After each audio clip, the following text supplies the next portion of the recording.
மக்கள் தொலைக்காட்சி நேயர்களுக்கு வணக்கம். இது மருத்துவ நேரம். இன்றைய மருத்துவ நேர நிகழ்ச்சியில் உடலில் ஏற்படும் நோய்களுக்கு அதற்கான சிகிச்சை முறைகள் குறித்து விளக்கம் அளிக்கிறார் சித்தாலயா மருத்துவமனையின் மூத்த மருத்துவர் மற்றும் பேராசிரியர் ஜெயபிரகாஷ் நாராயணன் அவர்கள். வணக்கம் ஐயா. வணக்கம் ஐயா. இன்றைய நிகழ்ச்சியை நம்ம கடவுள் வாழ்த்தோடு ஆரம்பிச்சா சிறப்பானதா இருக்கும். நல்லது.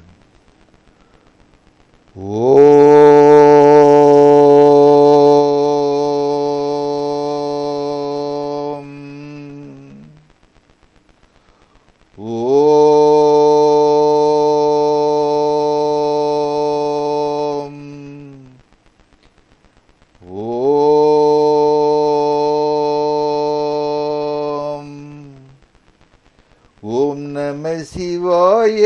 ஓம் ஓம் நம சிவாய. ஓம் நம சிவாய. ஓம் ஓம் நம சிவாய. அரியதோர் நம சிவாயம் ஆதி அந்தமானதும் 6,200 தேவர் அன்றுரைத்த மந்திரம். சுரியதோர் எழுத்தை உன்னி சொல்லுவேன் சிவவாக்கியம். தோட தோட பாவமாயை தூர தூர ஓடவே. கரியதோர் முகத்தை உற்ற கற்பகத்தை கைதொழ. கலைகள் நூற்கள் ஞானமும் கருத்தில் வந்துதிக்கவே.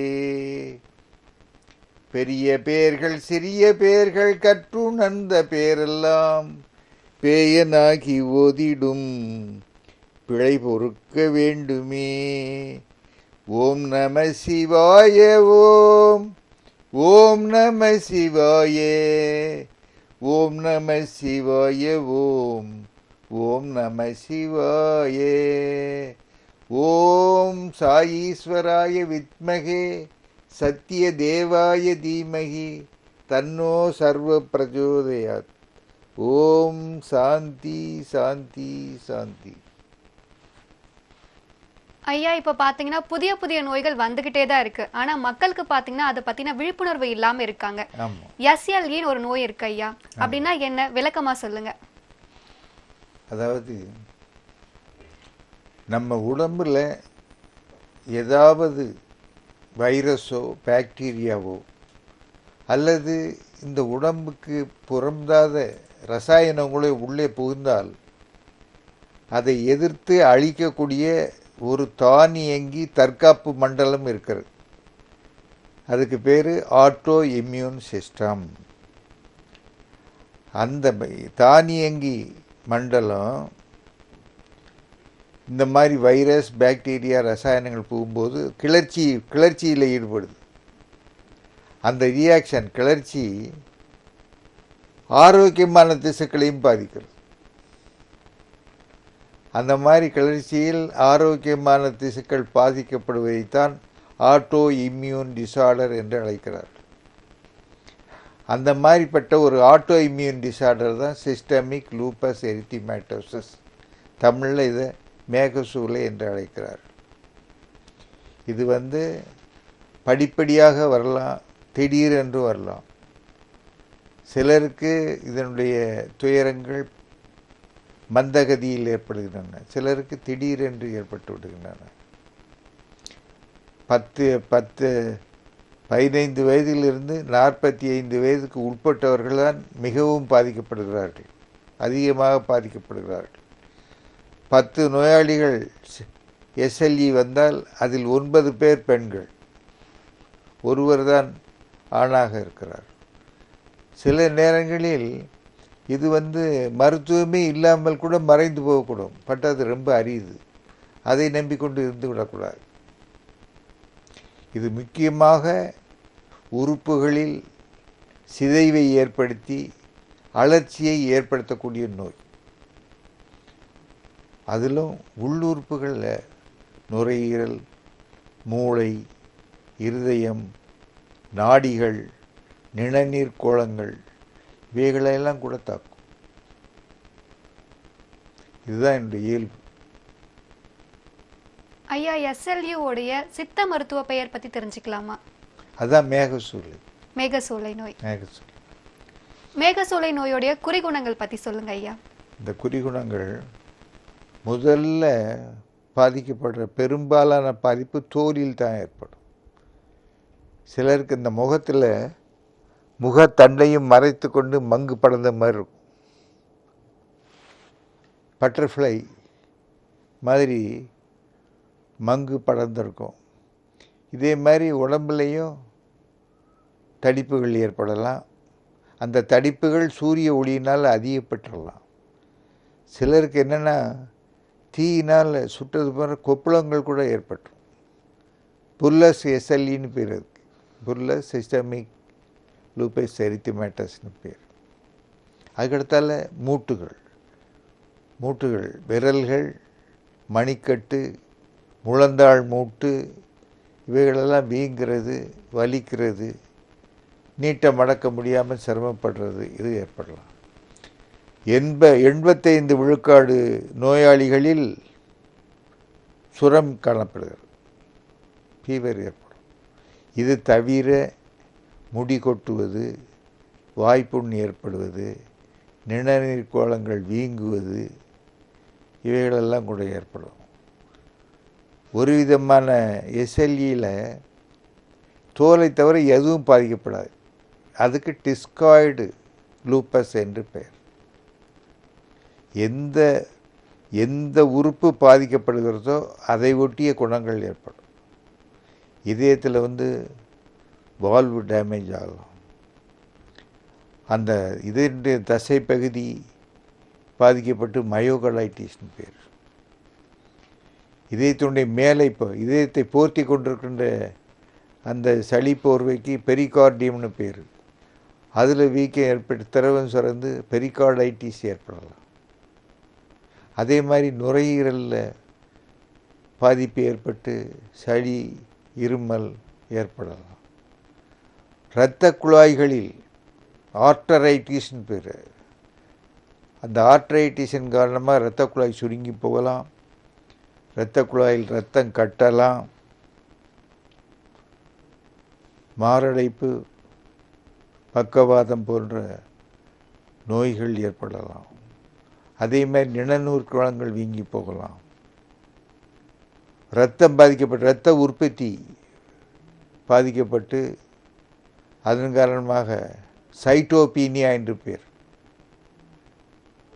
இரத்த ஆர்பிசி குறைஞ்சிடுறது, சிவப்பு அணுக்கள் வெள்ளை அணுக்கள் குறைஞ்சி போயிடுறது, தட்டணுக்கள் பிளேட்லெட்ஸ் குறைஞ்சி போயிடுறது, இந்த மாதிரி குறிகுணங்கள்லாம் ஏற்படும். இந்த இதயம் பாதிக்கப்படுறது, நுரையீரல் பாதிக்கப்படுறது, நெஞ்சு வலி கூட ஏற்படும். மூச்சு திணறல், நெஞ்சு வலி கூட ஏற்படும். மேகசூளை நோய் வருவதற்கான காரணங்கள் பற்றி சொல்ல முடியுமா?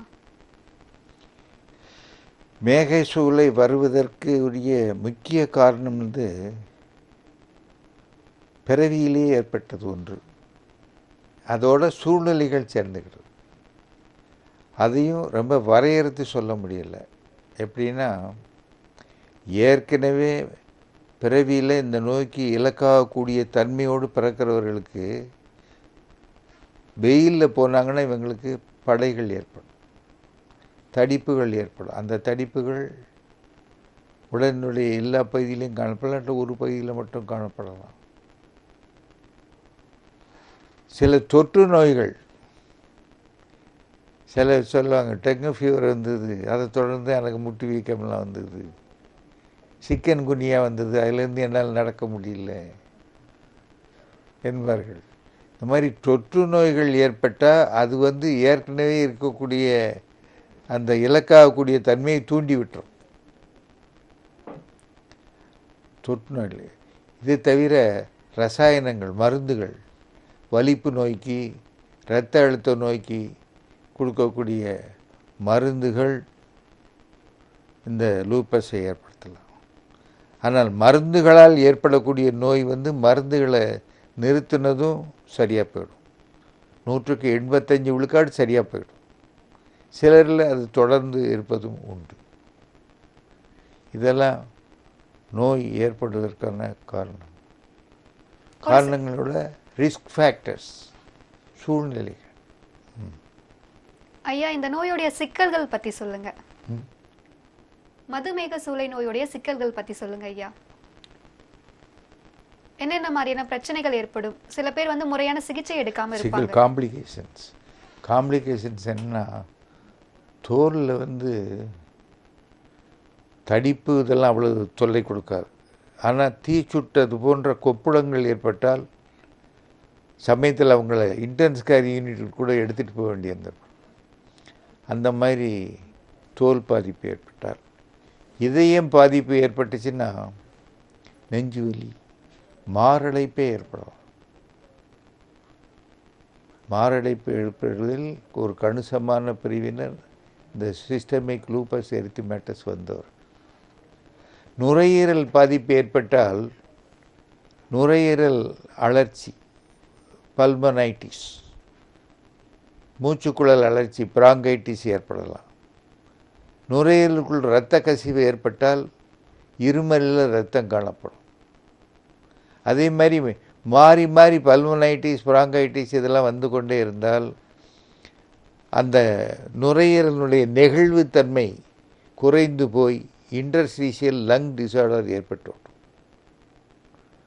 கிட்னி ரொம்ப பாதிக்கப்படக்கூடிய உறுப்பு கிட்னி சிதைவடைந்து அதனுடைய செயல்திறன் குறைந்ததும் இரத்த கொதிப்பு அதிகமாகிடும், கிரியாட்டினின் அதிகமாகிடும், கால் வீங்கிடும்.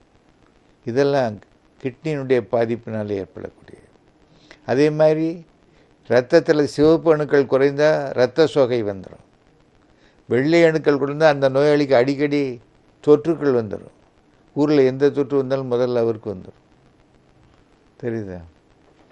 அதே மாதிரி பிளேட்லெட்ஸ், தட்டு அணுக்கள், பிளேட்லெட்ஸ் குறைஞ்சா நவத்துவாரங்களில் இருந்து ரத்தம் கசிவு ஏற்படும்.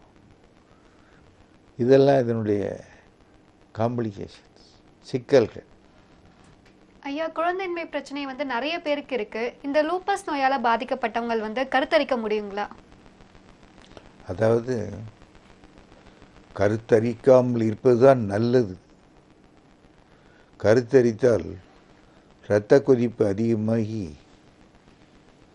டாக்ஸீமியா ஆஃப் பிரெக்னன்சி, சூழ்கால நச்சுத்தன்மை ஏற்படும், எக்லப்சி ஏற்படலாம், வலிப்பு ஏற்படலாம், கார்டியோவாஸ்குலர் காம்ப்ளிகேஷன்ஸ் ஏற்படலாம். ஆனால் இதில் என்னென்னா, என்னுடைய லைஃப்பில் ஒரே ஒரு நோயாளி, ஐயா ப்ரெக்னென்ட் ஆகக்கூடாதுன்னு சொன்னாங்க, நான் ப்ரெக்னென்ட் ஆகிட்டேன், இப்போ என்ன செய்ய போகிறீங்க? அவங்களையும் காப்பாற்றி விட்டு, அவங்களையும் கவனித்து காப்பாற்றி விட்டுருக்கோம். ஐயா, இதுக்கு வந்து இதில் கருச்சிதைவு ஏற்படும் சிலருக்கு. இல்லை பிறக்கிற பிள்ளை வந்து எடை குறைவாக பிறக்கும். இந்த மாதிரி பல சிக்கல்கள் இருக்கு. சொல்லுங்க. இந்த லூப்பஸ் நோயால பாதிக்கப்பட்டவங்களுக்கு வந்து சித்த மருத்துவத்தின் மூலமா மருந்து அளிக்க முடியுமா? நிச்சயமா. என்ன இப்படி சொல்லிட்டீங்க? 10 ஆண்டுகள் பிற மருத்துவங்களை பார்த்துவிட்டு அதற்கு பிறகு வருபவர்களுக்கு கூட நாங்கள் வந்து மருத்துவம் அளிக்கிறோம். தெரியுதா? இதில் என்னென்னா, இந்த நோய் கணிப்பு செய்கிறதுல ஆன்டி நியூக்ளியர் ஆன்டிபாடி, பிளட் டெஸ்ட்டில் ஆன்டி நியூக்ளியர் ஆன்டிபாடின்னு ஒரு டெஸ்ட், அது 85 விழுக்காடு நோய்களில் பாசிட்டிவாக இருக்குது. இதில் என்ன ஒரு சங்கடம்னா, இந்த டெஸ்ட்டு இயல்பான உடல்நிலையோடு இருக்கிறவங்களையும் பாசிட்டிவாக இருக்கு. தெரியுதா? அதனால வேலை சில சப்போர்ட்டிவ் லெபார்டரி ரிப்போர்ட்ஸ் தேவைப்படுது. அது வந்து ஆன்டி ஃபாஸ்போலிபிட் ஆன்டிபாடி டெஸ்ட்னு ஒன்று இருக்குது, ஆன்டி ஸ்மித் ஆன்டிபாடி டெஸ்ட்னு ஒன்று இருக்குது, anti double strand DNA antibody test. இந்த டெஸ்ட்டுகளெல்லாம் பார்த்து இருக்கின்ற குறிகுணங்களை ஒப்பிட்டு பார்த்து தான் நோய் கணிப்பு செய்கிறது. இதை வந்து நம்ம சித்த மருத்துவத்தில் ரொம்ப பாதுகாப்பான முறையில் நம்ம செய்கிறோம். அதாவது எஸ்எல்இயை பற்றி குணமாகி விட்டது அப்படின்னு சொல்லக்கூடாது. ஒரு காலகட்டத்தில் ஒன்றுமே இல்லாமல் இருக்கும், திடீர்னு மண்ணெண்ணெய் கடங்களை தீய போட்டது மாதிரி ஃப்ளாரப் ஆகிடும். ஆனால் நாம் வந்து மற்ற துறைகளில் இருக்கிறத விட பாதுகாப்பான ஆற்றல் வாய்ந்த மருந்துகள் சித்த மருத்துவத்தில் அமைந்திருக்கின்றன. இதில் என்னென்னா, பாதரச மருந்துகள், தங்கம் சேர்ந்த மருந்துகள் தான் மிகச் சிறப்பாக இந்த நோயில் செயல்படுது. ஐயா, மேகசூளை நோயை பொறுத்த வரைக்கும் நீங்க ஆரம்பத்திலே சொன்னீங்க பெண்கள் தான் அதிகமா வந்து பாதிக்கப்படுறாங்க அப்படின்னு சொன்னீங்க. அதற்கான காரணம் தெரிஞ்சுக்கலாமா? அதற்கான காரணங்களை விஞ்ஞானிகள் தேடிக்கிட்டே இருக்காங்க. இன்னும் கண்டறியப்படலை ஏன் பெண்கள் மட்டும் பாதிக்கப்படுறாங்க. எந்த வயது பெண்கள் அதிகமா பாதிக்கப்படுறாங்க ஐயா? வயது 15 வயதிலிருந்து 45 வயதுக்கு உட்பட்டவர்கள் அதிகமாக பாதிக்கப்படுறாங்க. ஐயா, இதுக்கு வந்து நிரந்தர தீர்வு இல்லை அப்படின்னு சொல்லியிருக்கீங்க இல்லையா? அப்போ வந்து குணப்படுத்துறதுக்கு நம்ம என்னதான் செய்யணும்? இல்லை, அதான் நான் சொல்கிறேன், நம்ம முறையாக மருத்துவம் செய்துட்டு ரொம்ப பாதுகாப்பாக இருந்துக்கணும். என்னென்னா எல்லா தடுப்பூசியும் போட்டுறோம். ஏன்னா தொற்று நோயினால் இதை தூண்டி விடக்கூடிய தன்மை இருக்குது. இவர்கள் வந்து அடிக்கடி பயணம் மேற்கொள்ளக்கூடாது. என்விரான்மெண்டல் சேஞ்சஸ் வந்து ரொம்ப பாதிக்கும். இந்த லூப்பஸ் நோயால பட் இப்போ நம்ம கண்காணிப்பில் இருக்கிறவங்க எல்லாருமே சேஃபாக இருக்காங்க. அவங்களுக்கு நான் சொல்கிற அறிவுரை என்னென்னா, நல்லா இருந்தால் கூட வந்து தொடர் கண்காணிப்புகளை பண்ணிக்கிடணும், அலட்சியமாக இருக்கக்கூடாது அப்படிங்கிறதான் நம்ம அறிவு. அவங்க எல்லாருமே பிற மருத்துவத்துறைக்கு போயிட்டு வந்தவங்க கூட நம்முடைய மருத்துவம் நல்லா இருக்குன்னு மகிழ்ச்சி அடைகிறாங்க. இப்போ லூப்பஸ் நோயாளிகள் இருக்காங்கன்னா அவங்க ஏதாச்சும் ஒரு உணவு கட்டுப்பாடுகளோட இருக்கணும்னு அவசியம் இருக்கா ஐயா? இல்லை, அப்போ அது உணவு கட்டுப்பாடுன்னு இல்லை, தெரியுதா? இருக்கிற எது உடம்புக்கு ஏற்றுக்கொள்ளக்கூடியதோ அந்த உணவு உண்ண வேண்டியது. ஏற்றுக்கொள்ளாத உணவு, அலர்ஜியை உண்டு பண்ணக்கூடிய உணவுகளை ஏற்பட்டால் அது இன்னும் நிலைமையை மோசமாக்கும். ஐயா, நேர் ஒருத்தங்க இணைப்பில் இருக்காங்க, பேசிடலாம். மக்கள் வணக்கம். வணக்கம். உங்க பெயர் சொல்லுங்கம்மா, எங்க இருந்து பேசுறீங்க? குமாரி, நாகர்கோயில இருந்து பேசுறேன். உங்களுடைய சந்தேகத்தை ஐயா கிட்ட தொடர்ந்து சொல்லுங்கம்மா. ஐயா வணக்கம். வணக்கம். உங்க நிகழ்ச்சி பார்த்துட்டு இருக்கேன். சொல்லுங்க ஐயா. எனக்கு நீங்க சொன்னது மாதிரி இந்த ஒரு 4 மாசத்துக்கு முந்தி ஒரு ஆன்ஜியோ பண்ணிருந்தேன். எனக்கு சரி பண்ணி பார்க்கும்போது அடப்பு ஒண்ணும் இல்ல அப்படின்னு சொல்லி விட்டாங்க, மாத்திரை தந்தாங்க, சாப்பிட்டுட்டு இருக்கேன். ஆனா நீங்க சொன்னது மாதிரி நான் ஆன்ஜியோ பண்ணிட்டு வந்து எனக்கு ஒரு இருமல், ஒரு நெஞ்சு எல்லாம் ஒரு அலர்ஜி மாதிரி அப்படி இருந்து அதுக்கு மாத்திரை சாப்பிட்டுட்டு இருக்கேன். அது அடிக்கடி சளியும் இருமலும் அப்படி இருக்கு. அப்ப நீங்க சொன்னதை நான் பார்த்தா நுரையீரல்தான் பிரச்சனையா அப்படின்னு நினைக்கேன் நான். சரி, என்ன ஐயா அதுக்கு? எந்த ஊர்ல இருக்கீங்க? நாகர்கோயில்ல இருக்கேன் ஐயா. நாகர்கோயில்லையா? ஆமா ஆமா ஐயா. என்ன உங்களுடைய நிலையில வந்து உங்களுடைய மருத்துவ குறிப்புகளை பார்க்காம உங்களுக்கு என்னால் மருந்துகளோ வழிகாட்டுதலோ சொல்ல முடியாது. ஏன்னா ஏற்கனவே ஆன்ஜியோ பண்ணியிருக்கிறாங்க இல்லையா? என்னம்மா? ஆமா. அதனால இப்போ நாகர்கோயிலே நிறைய சித்த மருத்துவர்கள் இருக்காங்கம்மா, பாருங்கம்மா. ஆமா சரி, நீங்க இந்த நுரையீரலை பற்றி சொன்ன கேட்போம். நாகர்கோயில எந்த ஊரு? நாகர்கோயில்ல தெருவிளை. தெருவிளையா? ஆமா. மார்த்தாண்ட இங்கெல்லாம் சித்த மருத்துவர்கள், நல்ல சித்த மருத்துவர்கள் இருக்காங்க. இப்போ எல்லா ஊர்லேயுமே அரசு மருத்துவமனை இருக்க, சித்த மருத்துவமனை நீங்கள் பார்க்கலாம். ஏன்னா நாகர்கோயிலிருந்து இங்கே வந்து என்னைய பார்த்துட்டு போகிறதுங்க ரொம்ப ஒரு அலுப்பான பயணம்தான். ஆமா ஐயா, நான் நீங்க அதனால இப்படிதான் இருக்கோம் அப்படி ஏதாவது சொல்லுவீங்கன்னு தான் பார்த்தேன் ஐயா. இல்லை இது அதாவது உங்கள் நோயில் வந்து அந்த மாதிரி யூகமாக பேசக்கூடாது. உடனே ஆன்ஜியோ பண்ணியிருக்கிறாங்க, அதனால் வேறு எதுவும் காம்ப்ளிகேஷன் இருக்கான்னு பார்த்து தான் சொல்ல முடியும். அழைத்தமைக்கு நன்றிம்மா. ஐயா, இந்த மேகசூளை நோயால் பாதிக்கப்பட்டவங்க வந்து வாழ்நாள் வந்து எவ்வளவு இருக்க முடியும்? வாழ்நாள் வந்து தொடக்க நிலையே கணிக்கப்பட்டவர்கள் பூரணமான வாழ்க்கை வாழ்கிறார். ஆனால் இடையிலேயே விழிப்புணர்ச்சி அடைஞ்சு மருத்துவம் செய்கிறவங்க ஒரு 85 விழுக்காடு 10 ஆண்டுகளுக்கு மேலாகவே வாழ்கிறார்கள். பாதுகாப்பான மருத்துவம் செய்து கொண்டால் வாழ்க்கை பூராமே ஒன்றும் பயப்பட வேண்டாம். தெரியுதா? என்ன அப்படின்னு சொன்னால், பிற மருத்துவத்துறையில் ஸ்டீராய்டுகளை அதிகமான அளவில் கொடுக்குறாங்க. தெரியுதா? அதை ஒத்துக்கொள்ளாதவர்கள் தான் பெரும்பாலும் வர்றாங்க. நாம் ஸ்டீராய்டே கொடுக்கறதில்ல.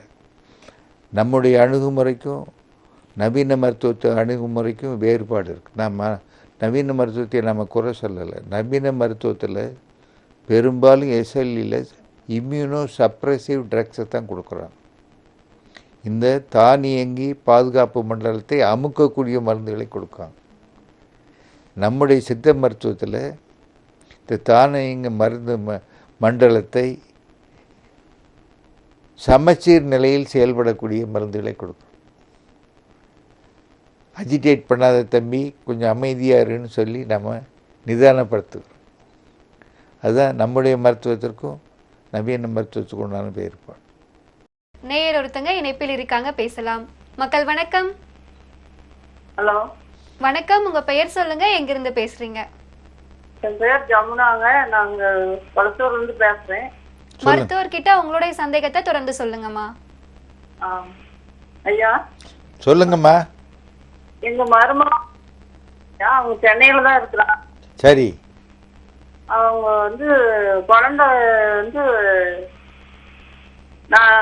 நான் 8 வாரம் கரு நல்லா இருக்குதுங்க ஐயா.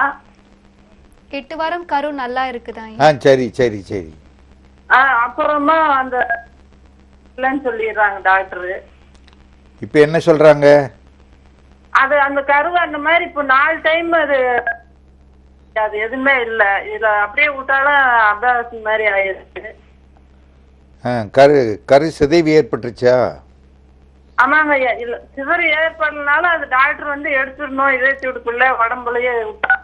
அது சரி. அதே மாதிரி சரி, அதில் நீங்கள் மருத்துவர்கள் அறிவுரை தான் பின்பற்றணும். எதிர்காலத்தில் கருச்சிதைவு ஏற்படாதவாறு நாம் மருத்துவம் செய்யலாம். நாம் இந்த பிரச்சனையை நீங்கள் முடிச்சுக்கிட்டு அவங்கள அழைச்சிட்டு வந்தீங்கன்னா எதிர்காலத்தில் அவங்களுக்கு கருச்சிதைவு ஏற்படாமல் நம்ம நல்ல மருத்துவம் அளிக்க முடியும். நிச்சயமா. என்ன அப்படி சொன்னீங்க? அழைத்தமைக்கு நன்றிமா. ஐயா, இப்போ இந்த லூப்பஸ் நோயை பொறுத்த வரைக்குமே பாத்தீங்கன்னா நீங்க ஆரம்பத்துல சொன்னீங்க இல்லையா, தங்கம் கலந்த மருந்துகளை நீங்க கொடுக்கலாம் அப்படின்னு சொன்னீங்க. ஆனா தங்கம் கலந்த மருந்துகளை எடுத்துக்கிட்டா பாதிப்புகள் ஏற்படுத்தும் அப்படின்னு சொல்லிட்டு ஒரு பக்கம் சொல்றாங்க இல்லையா ஐயா? அதாவது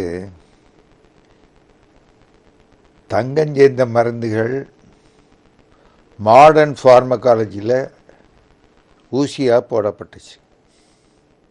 அப்படி போடும்போது அவர்களுக்கெல்லாம் கிட்னி பாதிப்பும் ஏற்பட்டுச்சு. தெரியுதா? அந்த தியரி நமக்கு பொருந்தாது. நாம் தயாரிக்கிற தங்க பஸ்பம் அதனுடைய தீய தன்மைகளை எல்லாம் ஒழித்து நன்மை செய்யக்கூடிய பகுதி மட்டும்தான் செயல்படும். தெரியுதா? இன்னொன்று என்னென்னா, ஊசியாக போடும்போது நேரடியாக ரத்தத்தில் கலந்துருது. அதனுடைய தீய பண்புகளை காட்டும். நம்ம வாய் மூலமாக மருந்தை செலுத்தும் பொழுது லிவர் அதை ஃபில்ட்ரு பண்ணுது. அதுக்கு பயோ டிரான்ஸ்ஃபார்மேஷன் பேர். நம்ம உடலுக்கு பொருத்தமான ஒரு பொருளாக அதை மாற்றி அமைக்கக்கூடிய வல்லமை இருக்கிறது. அதனால் நாம் கொடுக்குற தங்க பற்பத்துக்கு எந்த தீங்கும் ஏற்படுறதில்லை. நாம் இதை பதிவு செய்து ஆவணங்களை ரெடியாக வச்சுருக்குறோம். ஏன்னா இப்போ நம்ம சொல்கிறோம், இதில் எத்தனை சயின்டிஸ்ட் கேட்டுக்கிட்டு இருப்பாங்க. அப்போது உங்களுடைய ஆதாரங்களை காட்டணும்னா நம்ம காட்டணுமா இல்லையா?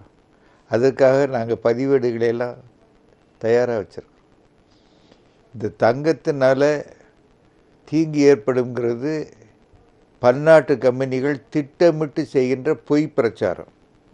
ஏன்னா தங்கத்துக்கு கேன்சரையே கட்டுப்படுத்தக்கூடிய ஆற்றல். ஒரு கீமோவுக்கு 20,000 வாங்குறதும் உண்டு, 40,000 வாங்குறதும் உண்டு. அதில் கேட்கலன்னா இல்லை 90,000க்கு இன்னொரு ஊசி இருக்குன்னு சொல்கிறது. இதெல்லாம் பன்னாட்டு கம்பெனிகள் செய்யக்கூடிய வேலை. அறிவியலின் பேரால் எவ்வளவு மோசடிகள் நடக்கக்கூடும் என்பதை கோவிட்-19 கொள்ளை நோயாக உருவெடுத்தப்போ பார்த்தோம். எத்தனை மருந்துகள் சந்தையில் விற்கப்பட்டு அநியாய விலைக்கு கள்ள விலைக்கெல்லாம் விற்கப்பட்டு அதற்கு பிறகு அவை செயலற்றவை என்பது தெரிய வந்தது. நம்முடைய கபச்சுர குடிநீர் தான் லட்சக்கணக்கான மக்களை காப்பாற்றியது. அதனால் தங்க பஸ்பத்தினால வைட்டல் ஆர்கன்ஸுக்கு டேமேஜ் ஏற்படும்னு சொல்கிறது மாதிரி ஒரு அரசியல் புரளி எதுவும் கிடையாது.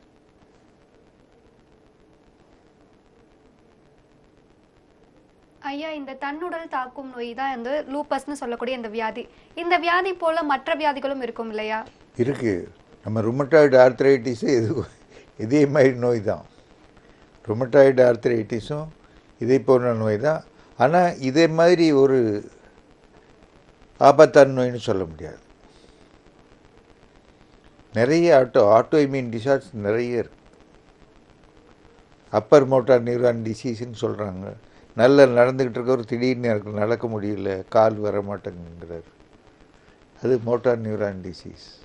அது ஒரு ஆட்டோ இம்யூன் டிசீஸ் தான். சிலருக்கு வந்து பிளேட்லெட்டுகள் ரொம்ப கீழே போயிடும். கீழே போய் பிளேட்லெட் கீழே போயிடுச்சுன்னா என்ன ஆகும்? நவத்வாரங்கள்லேருந்து ரத்தம் ஒழுக ஆரம்பிச்சிடும். அது ஒரு ஆட்டோ இம்யூன் டிசீஸ் தான். இந்த மாதிரி ஆட்டோ இம்யூன் டிசார்டர்ஸ் நிறைய இருக்குது. இதில் என்ன சிறப்புனா, இந்த ஆட்டோ இம்யூன் டிசார்டர்ஸை கட்டுப்படுத்துறதுல தங்கத்தை விட சிறந்த மருந்து எதுவும் கிடையாது. இதுனா இப்பமா வழங்கிட்டு வரேன், 55 ஆண்டுகளாக வழங்கிட்டு வரேன். தெரியுதா? இதை வந்து என்னுடைய தந்தையார் மிக சிறப்பாக பயன்படுத்தார். நான் வந்து ஒரு 6 தலைமுறை சித்த மருத்துவர்கள், அப்பா அவங்க அப்பா அவங்க அப்பான்னு சொல்லி. அதனால் இந்த பட்டம் என்பது எனக்கு ஒரு அடையாள சீட்டு தான். நான் வந்து அடிப்படையில் என்னுடைய தாய் ஒரு பரம்பரை மருத்துவர், என்னுடைய தந்தை ஒரு பரம்பரை மருத்துவராகவே நாங்கள் வந்து இதை ரொம்ப கவனமாக செய்கிறோம். நாங்களே தயாரிக்கிறோம். தங்க பருப்பத்தை நாங்களே தயாரிக்கிறோம். இந்த தங்க பருப்பம் அப்படி என்ன இதில் சிறப்பு இருக்குன்னு ரசாயன பகுப்பாய்வுக்கு நாங்கள் இதை விட்டோம். இதில் வந்து 21 டேர்ஸ் எலிமெண்ட்ஸ் இருக்கு. குரோமியம், நிக்கல், இந்த மாதிரி காப்பர், இது போன்று 21 கரிமங்கள் இருக்கு. அந்த 21 கரிமங்கள் தான் தங்க பருப்பத்துக்கு இந்த ஆற்றலை வழங்குகின்றன. சரி, நம்ம இப்படி சொல்கிறோம்ல சேனலில், கொள்ளாருமையாகுமா தங்க பருப்பத்தை பார்ப்போம்னு யாராவது கேட்கணுமா இல்லையா? கேட்டால் தப்பு வந்து சேரும். கேட்டால் என்ன வந்து சேரும்? அந்த பன்னாட்டு கம்பெனி மருந்துகளை விற்க முடியாது. தங்கத்துக்கு பேராற்றல் இருக்குங்க மக்கள் தெரிஞ்சுக்கிடுவாங்க. தெரியுதா? அதனால யாரும் கேட்கறது இல்லை. மேநாட்டு விஞ்ஞானிகள் ஆய்வு செய்துக்கிட்டு இருக்கிறாங்க. நம்ம தங்க பற்பத்தையே ஆய்வு நம்ம கம்பெனியில் செய்த, அதாவது அவங்க தங்க பற்பத்தை ஆய்வு செய்யணுங்கிறதுக்காக வாங்கியிருக்கிறாங்க. அப்படி வாங்கின தங்க பற்பம் தற்செயலாக நம்முடைய கம்பெனியில் தயாரிக்கப்பட்டது. அதை வந்து கனடாவில் ஆராய்ச்சி பண்ணியிருக்கிறாங்க. ஆராய்ச்சி பண்ணதில் அந்த கோல்டு பார்ட்டிகல்ஸ் வந்து தங்கு தடை இல்லாமல் புற்றுநோய் செல்களுக்குள் செல்லுகின்றது. அப்படி செல்லுகிறதுனால கேன்சரை தாக்கக்கூடிய மருந்துகளை தங்கத்தோடு சேர்த்து வழங்கலாம் என்று சொல்லியிருக்கிறாங்க. இது ஆன்டி கேன்சர் ட்ரக்கையை டிரான்ஸ்போர்ட் பண்ணுவதற்கு இது ஒரு பெரிய வெஹிக்கிளாக பயன்படும் என்று சொல்லியிருக்கார். அது தொடர் ஆராய்ச்சி நடத்துறதுக்கு சித்த மருத்துவர்களெல்லாம் கேட்கணும். அதுக்காகத்தான் இப்போ சித்த மருத்துவ பல்கலைக்கழகம் வருது. நம்முடைய முதலமைச்சர் அதில் ரொம்ப தீவிரமாக இருக்கிறார். ஏன்னா தமிழனுக்கு உலகத்தை பாதுகாக்கக்கூடிய ஒரு அறிவியல் இருக்கிறது என்பதை உலகத்திற்கு எடுத்து சொல்வதற்கு சித்த மருத்துவ பல்கலைக்கழகம் ஒரு பெரிய கலங்கரை விளக்கமாக விடும். ஐயா, நேர் ஒருத்தங்க இணைப்பில் இருக்காங்க, பேசிடலாம். மக்கள் வணக்கம். வணக்கம் மேடம், நான் தேனி மாவட்டத்திலிருந்து பேசுறேன் மேடம். உங்க பெயர் சொல்லுங்க ஐயா. முருகன் மேடம். மருத்துவர்கிட்ட உங்களுடைய சந்தேகத்தை தொடர்ந்து சொல்லுங்க. ஐயா வணக்கம் ஐயா. வணக்கம் ஐயா. கடந்த ஒரு வருடம் சுகர் இருக்குங்கய்யா. வயசு 50 வயசு. சரி. இந்த காலு கீழே கருப்பு கேட்ட திட்டா இதாங்க, அதனால அடிப்பு இருக்கு. அது வந்து கருப்பு கலர்ல காலெல்லாம் இதாங்க. தோல்ல படைப்படையா இருக்கா? காலில் காலில் முழங்காலுக்கு கீழே. சரி, காலில் காந்ததுன்னு சொன்னா உங்களுக்கு சர்க்கரை நோய் இருக்கான்னு பரிசோதனை பண்ணீங்களா? சர்க்கரை இருக்குங்கய்யா, ஒரு 1 year. ஆமா, அதனுடைய விளைவு தான் இது. சரிங்கய்யா. அதனுடைய விளைவு தான் இது. அதாவது அதனால ஏற்படக்கூடிய நரம்பு தளர்ச்சி, டயபெட்டிக் பெரிஃபெரல் நியூரோபதின்னு பேர். நீங்க வந்து இப்பவுமே உஷாராயிரணும். ஏன்னா டயபெட்டிக் வந்து ரொம்ப டாமினேட் பண்ணுது. அதனால உங்கள் உடல்நலம் கெடுது. நீங்கள் வந்து உங்களுடைய உணவு பழக்க வழக்கங்களை முறைப்படுத்திக்கணும். தெரியுதா? நீங்கள் சுகரை வந்து கட்டுப்பாட்டுக்குள்ளே வச்சுட்டிங்கன்னா, சர்க்கரையை கட்டுப்பாட்டில் வச்சுன்னா இந்த எரிச்சல் போயிடும். ஆனால் அது மருந்து சாப்பிடும்போது எரிச்சல் இருக்குன்னு சொன்னால் நீங்கள் வந்து சிட்ராமுட்டி தைலம், உளுந்து தைலம் ரெண்டையும் சம அளவு கலந்து முட்டுக்கு கீழே தடவி 1/2 மணி நேரம் போட்டிருந்து இயல்பாக குளிக்கிற மாதிரி குளிச்சிருங்க. அழைத்தமைக்கு நன்றி ஐயா. மற்றும் ஒரு நேயர் இணைப்பில் இருக்காங்க, பேசலாம். மக்கள் வணக்கம். வணக்கம், நன்றி மேடம். நான் ரமேஷ்குமார் நாகர்கோவிலிருந்து பேசுறேன். மருத்துவர் கிட்ட உங்களுடைய சந்தேகத்தை தொடர்ந்து சொல்லுங்க ஐயா. நல்ல நீங்களும் தெளிவாக கேட்டுங்க. 1 இல்ல 2 இல்ல 4 கேள்வி, கிட்டத்தட்ட 4 கோடி மக்களுக்கு 4 கேள்விகள் இருக்குன்னு சொல்றாங்க. சொல்லுங்க. நேர் இணைப்பில் இல்லை ஐயா. நேர் இணைப்பில் இல்லை, நம்ம தொடர்ந்து பேசலாம் ஐயா. ஐயா, இப்போ வந்து நம்ம இந்த லூப்பஸ் நோயால பாதிக்கப்பட்டவங்க வந்து வாழ்நாள் முழுவதுமே மருந்து எடுத்துக்கிட்டே இருக்கணுமா, இல்லைன்னா ஒரு குறிப்பிட்ட ஆண்டுகள் வரைக்கும் எடுத்துக்கிட்டாலே போதுமானதா இருக்குமா? முதல்ல சொன்ன பத்தியில அப்படியே மறைஞ்சு போயிடலாம், தெரியுதா? அல்லது ஏதாவது தொற்று ஏற்படுது, மறுபடி தோன்றலாம். இது ஒரு அன்ஸ்டேபிள். இதனுடைய பேத்தாலஜி வந்து ஒரு அன்ஸ்டேபிள் நோயியல் இருக்குது. இது ஒரு நிலையற்ற தன்மை. அதனால் ஒருத்தருக்கு சிஸ்டமிக் லூப்பஸ் எரித்தீமேட்டஸ் வந்துச்சுன்னா அவங்க வாழ்நாள் முழுவதும் ஒரு கண்காணிப்போடு இருக்கணும். வாழ்நாள் முழுவதும் ஒரு கண்காணிப்போடு இருக்கணும்னு சொன்னீங்க இல்லையா? இப்போ உதாரணத்துக்கு அந்த நோய் இருக்கிறவங்க ஒரு வருடத்துக்கு 1 முறை இல்லை 2 முறை வந்து மருத்துவர்கிட்ட போயிட்டு தங்களுடைய நோயோட நிலை எப்படி இருக்கு அப்படின்னு சொல்லிட்டு எத்தனை முறை வந்து பரிசோதனை பண்ணி பார்க்கலாம்? இல்லை, அது பரிசோதனை 3 மாதத்துக்கு 1 முறை பார்த்துக்கிறது நல்லது. தெரியுதா? டாக்டருக்கு ரொம்ப கூட்டமாக இருக்கணும், இனிமேல் வர வேண்டாம்னு சொல்லிடுவார். சரிதான்? நம்ம நாட்டில் நிலைமை வேறு. மேல் நாட்டில் எல்லாம் ஒரு நாளைக்கு 12 முதல் 15 நோயாளிகளுக்கு மேலே பார்க்கக்கூடாது. இங்கே என்ன சில பேர் நைட்டில் 1 மணி வரைக்கும் உட்காந்து கூட பார்த்துக்கிட்டு இருக்கிறாங்க. ஏன்னா மக்கள் வந்து மற்றவர்களுக்கு வாய்ப்பு கொடுக்கலாம்னு நினைக்கலாம், கொடுக்க மாட்டேங்கிறாங்க. விழுந்தானுக்கு மேலே விழுந்தான் எங்கே கூட்டம் அதிகமாக இருக்கோ அங்கேயே போய் நிற்கிறாங்க. தெரியுதா? அப்போது சரியான வழிகாட்டுதல்கள் கிடைக்காது.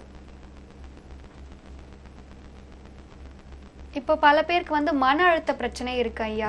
இந்த மன அழுத்த பிரச்சனை வந்து மேகசொல்லை நோயை அதிகப்படுத்தி விடுமா?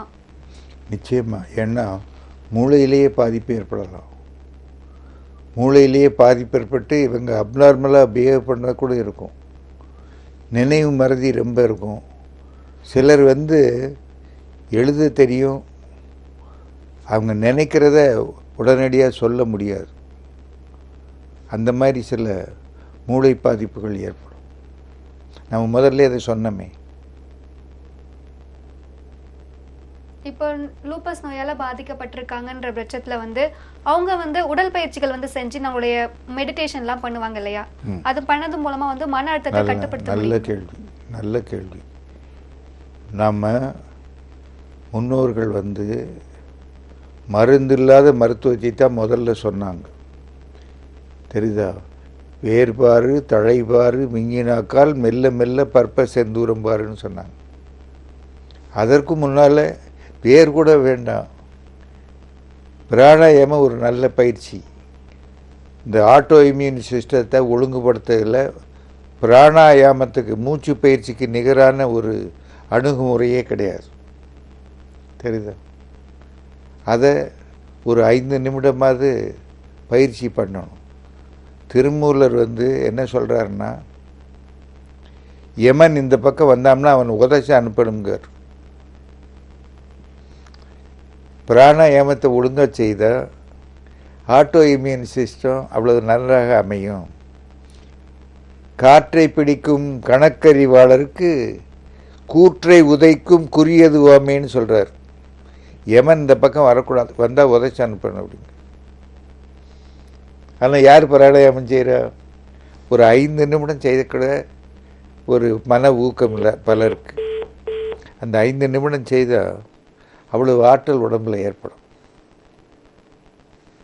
உருத்தரித்த நாடியில் ஒடுங்கி நின்ற வாயுவை கருத்தினால் இருத்தியே கபாலமாற்ற வல்லிரேல் விருத்தரும் பாலராவர் மேனியும் சிவந்திடும் அருள் தெரித்த நாதர் பாதம் அம்மை பாதம் உண்மையேங்கிறார் சிவவாக்கியர். அந்த அளவுக்கு பிராணாயாமம் பேராற்றல் படைத்தது. இது தவிர எண்வகை யோகங்களை சொல்லியிருக்கிறாங்க. ஏமம், நியமம், எண்ணில ஆதனம், நைமுறும் பிராணாயாமம், பிரத்யாகாரம், ஜெயமுறும் தாரணை, தியானம், சமாதி, அயமுறும் அட்டாங்கம் ஆவதுமான்னு சொல்லி திருமூலர் சொல்கிறார். 8 வகையான யோகங்கள். அதை செய்து பழகினாலே மருந்துகளுக்கு அதிகமாக வேலை இருக்கு. இதெல்லாம் இப்போ இருக்கிற சமுதாயத்துக்கு சுகவாசியாக இருக்கணும் அப்படிங்கிற சோம்பல் அதிகமாகிடுச்சு.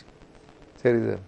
இப்போ இருக்கிற நோய்களுக்கெல்லாம் என்ன காரணம்னா, முதல்ல எராட்டிக் ஃபுட், ஆரோக்கியமற்ற உணவு. எவ்வளவு ஹோட்டல்களில் திறக்காங்களோ அந்தந்த அளவுக்கு மருத்துவமனைகளையும் திறக்க வேண்டி வந்துடும். சரிதான். 2வது இன்ஆக்டிவிட்டி, சாப்பிட்டு போட்டு பேசாமல் படுத்துட வேண்டியது, நடக்க மாட்டார், பயிற்சி செய்ய மாட்டார். இதெல்லாம். 3வது ஸ்ட்ரெஸ். தெரியுதா? நம்முடைய வலிமை என்ன, அதுக்கு தகுந்த மாதிரி தான் நம்ம செயல்பட முடியும்னு இல்லாத பேராசை, அது மன அழுத்தத்தை ஏற்படுத்தும். மன அழுத்தம். 4வது என்விரான்மெண்ட்டு நாளுக்கு நாள் கெட்டுக்கொண்டு போகிறது என்று சொல்கிறான். இந்த 4 காரணங்கள் தான் இப்போ உள்ள கொடிய நோய்களுக்கெல்லாம் காரணம். ஐயா, நேர் ஒருத்தங்க இணைப்பில் இருக்காங்க, பேசிடலாம். மக்கள் வணக்கம். வணக்கம் மேம். அம்மா, உங்க பெயர் சொல்லுங்க, எங்கிருந்து பேசுறீங்க? Subhashini from Villupuram ma'am. மருத்துவர்கிட்ட உங்களுடைய சந்தேகத்தை தொடர்ந்து சொல்லுங்கம்மா. ஐயா வணக்கம். ஐயா வணக்கம். பொண்ணுக்கு டஸ்ட் அலர்ஜி மாதிரி இருக்கு ஐயா. எனி டைமும் மூக்க போட்டு தேய்ச்சிக்கிட்டே இருக்காங்க. எனக்கும் அந்த ப்ராப்ளம் இருக்கு. பாப்பாவுக்கு ஒரு 7 வயசு ஆகுது. பைக்ல எல்லாம் உட்காந்து அழுகுறாங்க ஐயா. அது சரி பண்ணவே முடியல. ஜிப்மர் வரைக்கும் கூட்டிட்டு போட்டு வந்துருக்காங்க. நாங்க ட்ரீட்மெண்ட் எடுத்துட்டு இருக்கு. அப்போ கூட அந்த மூக்கு அரிப்பே போக மாட்டேங்குது. என்ன ஐயா பண்றது? இது டஸ்ட் அலர்ஜியா இருக்கா, மூக்கு அரிப்பா இருக்கு அப்படின்னு சொன்னாங்க. மூக்கு அரிப்பு பயங்கரமா இருக்குது. அழுகுறாங்க, தாங்க முடியாம அழுகுறாங்க. வயசு என்னம்மா? 7 வயசு ஆகுது ஐயா. 7 வயசு ஆகுதா? ஆமாங்க ஐயா. ஒன்றும் பயப்பட வேண்டாம். கடையில் தாலி சாதி சூரணம்னு வாங்கம்மா. என்ன சார்? தாலி சாதி சூரணம். காலையில கால் தேக்கரண்டி, இரவுல கால் தேக்கரண்டி தேன்ல குழப்பி கொடுங்க. ஆடாதோடை மணப்பாகு வாங்கி வச்சுக்கிடுங்க. காலையில அரை தேக்கரண்டி, இரவுல அரை தேக்கரண்டி கொடுங்க. ஆமா, ஒரு மாசம் கொடுத்துட்டு வாங்க, நல்லாயிடும். அழைத்தமைக்கு நன்றிமா. மக்கள் வணக்கம். வணக்கம். வணக்கம் மேடம். வணக்கம். சொல்லுங்க. பேர் கந்தசாமிங்க மேடம். மருத்துவர்கிட்ட உங்களுடைய சந்தேகத்தை தொடர்ந்து சொல்லுங்க. சரிங்க மேடம், தேங்க்யூ. ஐயா வணக்கம்ங்க ஐயா. வணக்கம். வணக்கம், சொல்லுங்க ஐயா. எனக்கு மூட்டு வலி ரொம்ப நாளா இருக்கு. சரி. எல்லா வைத்தியம் பண்ணி பார்த்தேங்க. டாக்டர் என்னங்கிறாரு, உங்களுக்கு மூட்டு கடையில் இருக்கிற ஜவ்வு சுத்தமா தேஞ்சு போச்சு, எலும்பு 2 உட்கார்ந்துடுச்சு, ஒண்ணும் பண்ண முடியாது அப்படிங்கிறாங்க. ஆபரேஷன் தான் பண்ணணுங்கிறாங்க. சரி. ஏதாவது வலி இருக்குங்களா ஐயா? ஆபரேஷன் பண்ற அளவுக்கு கொஞ்சம் வசதி வாய்ப்புகள் குறைவு. ஏன் அப்படி சொல்றீங்க? இப்பதான் அரசு மருத்துவமனையில மிக சிறப்பா செயல்படுறாங்களே. செய்யறாங்களா?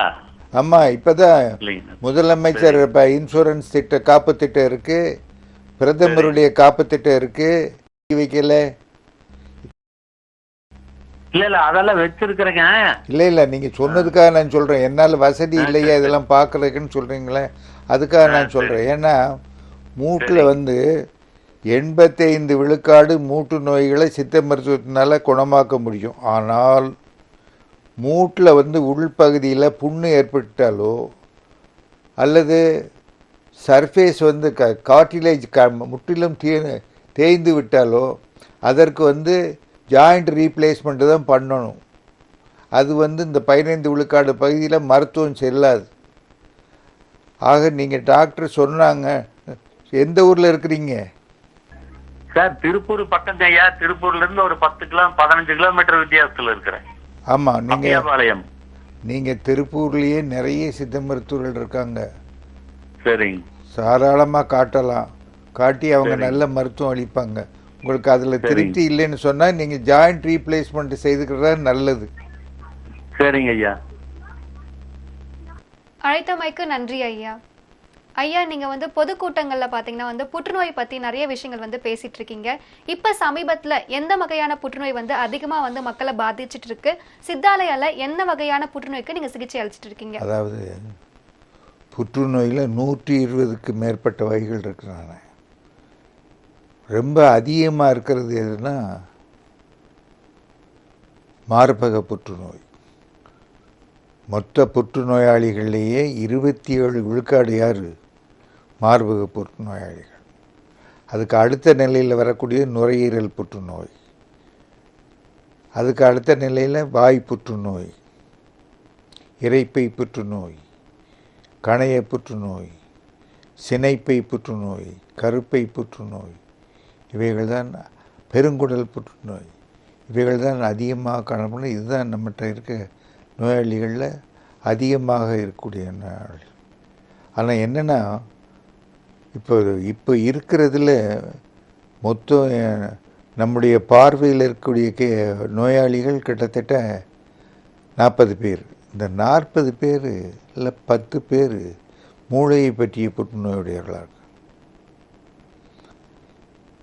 அவங்க எத்தகைய சூழ்நிலையில் இங்கே வந்திருக்கிறாங்கன்னா எப்படியும் மூளையை திறந்து கட்டியை அகற்ற வேண்டியிருக்கும்.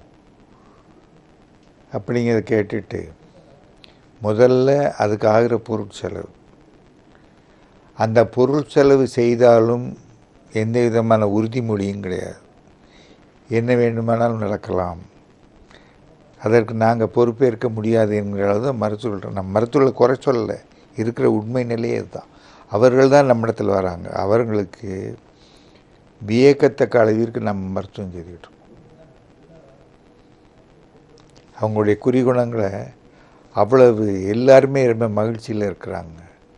அந்த அளவுக்கு குறிகுணங்களை குறைத்து அவங்களுடைய வாழ்நாளை நீட்டிக்க வைக்கிறோம். இதை வந்து நாளடைவில் தான் தெரியும் நாம் எந்த அளவுக்கு எத்தனை ஆண்டுகள் இவர்களை வாழ வைக்க முடியுங்கிறது நாட்பட்ட ஆராய்ச்சி. மேலும் என்னுடைய கருத்து என்னென்னா, இந்த மாதிரி உண்மைகளை என்னை போன்ற ஒரு தனிநபர் சொன்னால் அதை உலகம் ஏற்றுக்கொள்ளாது. இதை நம்முடைய கல்விக்கூடங்களும் நம்முடைய ஆய்வுக்கூடங்களும் இந்த மாதிரி கோட்பாடுகளை ஆய்வு செய்து உலகத்திற்கு பயன்பட வேண்டும். நிச்சயமாக நம்ம வரப்போகிற சித்த மருத்துவ பல்கலைக்கழகம் இந்த சாதனையெல்லாம் படைக்கும். ஐயா, நேர் ஒருத்தங்க இணைப்பில் இருக்காங்க, பேசிடலாம். மக்கள் வணக்கம். வணக்கம் மேடம். உங்க பெயர் சொல்லுங்கம்மா, எங்க இருந்து பேசுறீங்க? நான் நாமக்கல்ல இருந்து பேசுறேன், விஜயா. மருத்துவர்கிட்ட உங்களுடைய சந்தேகத்தை தொடர்ந்து சொல்லுங்கம்மா. சரி ஐயா. வணக்கம் ஐயா. வணக்கம். நான் விஜயா பேசுறேங்க ஐயா. ஐயா, எனக்கு வந்து மலச்சிக்கல் இருக்கு. சரி, அதுக்கு என்ன நீங்க பண்ணணும்? எவ்வளவு நாளா மலச்சிக்கல் இருக்கு? ஒரு 2-3 வருஷமாவே இருக்குயா. அப்ப நான் இப்ப திரிபுலாசோரம் சாப்பிட்டு இருக்கேன் நைட்டு. திரிபுலாசோரம் சாப்பிடுறீங்களா? சாப்பிடுறேன். கொஞ்சம் முழுமையா இன்னும் வரமாட்டேங்குது. பகுதி அளவுலதான் வருது. வயிறு ரொம்ப வலிக்கிற மாதிரியே இருக்கு. சரி, இப்ப உங்க வயசு என்ன? என் வயசு 46. திரிபுலாசோரம் சாப்பிட்டு போக மாட்டேங்கன்னா நீங்க மாமிச உணவு ரொம்ப பிரியமா சாப்பிடுவீங்களா? ஐயா, நம்ம சிக்கன், மீன், மட்டன் எதுவுமே சாப்பிடறது இல்லைங்க. சாப்பிட்றது இல்லை, சைவ சாப்பாடு தான் சாப்பிடுவீங்க. ஆமாங்க. இப்போ திரிபலா சாப்பிட்டு போகலைன்னு சொன்னால் எழுதிக்கோங்க, மூல குடார தைலம். மூலகுடார தைலத்தை 2 தேக்கரண்டி எடுத்து 1/2 டம்ளர் வெது வெதுப்பான பாலில் கலந்து இரவு தூங்க போறதுக்கு முன்னால குடிங்க. சரி ஐயா, நம்ம பால் குடிக்காது, வேற எதனாவது கலந்து குடிக்கலாமோ? பார்த்தீங்களா, அன்னைட்டியாவது பால் குடிச்சிங்களா? சரி சரி சரி. இல்லை, நீங்கள் அதை அப்படியே தைலத்தை குடிச்சிடலாம், அதை பற்றி ஒன்றும் இல்லை. அதில் வேற ஒன்றும் கலக்கலை, கடுக்காய் தூளும் விளக்கெண்ணையும் தான் கலந்துருக்காருனால நீங்கள் அப்படியே குடிச்சிடலாம். 2 தேக்கரண்டி நைட்டில் குடிச்சிட்டு தண்ணி குடிங்க. காலையில் வழக்கமாக போகிறது ரொம்ப நல்லா போகும். ஆனால் உங்களுக்கு 1 மாதத்துக்குள்ள ஒரு நல்ல தீர்வு கிடைக்கலன்னா நீங்கள் ஒரு கேஸ்ட்ரோ என்ட்ராலஜிஸ்டை பார்க்கணும். ஏன்னா குடலில் எதுவும் அடைப்பு இருக்காங்கிறத நம்ம தெளிவுபடுத்தணும்.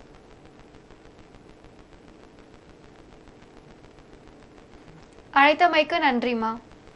ஐயா, இப்போ பார்த்தீங்கன்னா மேக சூளை நோய் மாதிரி நாள்பட்ட நோய்கள், மற்ற நோய்கள் இருக்கும் இல்லையா, அதுக்கெல்லாம் சித்தாலயால மருந்துகள் இருக்குங்களா? மருந்துகள் இருக்கு. வலிப்பு நோய் வர்றவங்க நவீன மருத்துவம் எடுத்து, நவீன மருத்துவத்தில் வலிப்பு நோய்க்கு நல்ல மருந்து இருக்கா, அதில் எந்த சந்தேகமும் கிடையாது. ஆனால் அந்த மருந்து எடுத்தால் கூட வலிப்பு வருது. அப்படிப்பட்டவர்கள் சித்த மருத்துவத்துக்கு ஆதரவு மருத்துவம் தேடி வருகிறார்கள். அவர்களுக்கு நம்ம மருத்துவம் செய்கிறோம். அதே மாதிரி நாட்பட்ட பல நோய்கள் இப்போ என்னென்னா, அயர்லாண்டில் ஒரு குழந்தைக்கு மயக்க மருந்து கொடுத்துருக்காங்க அறுவை மருத்துவம் பண்ணுறதுக்காக. அதுக்கு அறுவை மருத்துவம் முடிஞ்ச பிறகு அதனுடைய கண்கள் ஒரே பார்வையில் நிற்கிறது கிடையாது. பார்த்தா அப்படியே, அதுக்கு பேர் nystagmus, involuntary movement of the eyeball. அவங்க வந்தாங்க. நான் உறுதிமொழி எதுவும் கொடுக்காம, நம்முடைய முன்னோர்கள் நம்முடைய உடல்நிலையை சமச்சீர் நிலைக்கு கொண்டு வரதுக்கு சில குழந்தைகளுக்கு சில மருந்துகள் சொல்லியிருக்கிறாங்க. அந்த மருந்தில் ஒரு சாதாரணமான மருந்தை கொடுத்ததும் அதுக்கு அந்த இன்வாலண்ட்ரி மூமெண்ட் நின்று போயிடுச்சு. இப்போ அதுபோல் வியக்கத்தக்க பண்புகளை உடைய சித்த மருந்துகள் இருக்கு. நான் தான் இருக்குன்னு இல்லை, யார் வேணாலும் செய்யலாம். அது ஏன்னா நான் ரகசியமான ஒரு மருந்து வச்சுருக்கேன் அப்படின்னு சொல்கிறதில்ல. எல்லாமே பிராண்டட் மெடிசன்ஸ் தான், தெரியுதா? அப்படி நாங்கள் மறைக்க மாட்டோம். ஏன்னா சித்தாவை எங்கள் ப்ராப்பர்ட்டின்னு நினைக்கிறோம். 20 தலைமுறைகளாக சித்தாவை வைத்து தான் வாழ்கிறோம், சித்த மருத்துவத்திற்காக வாழ்கிறோம். அதனால் அது எங்கள் சொத்து. அது பாழ்படுறதை நாங்கள் விரும்ப மாட்டோம்.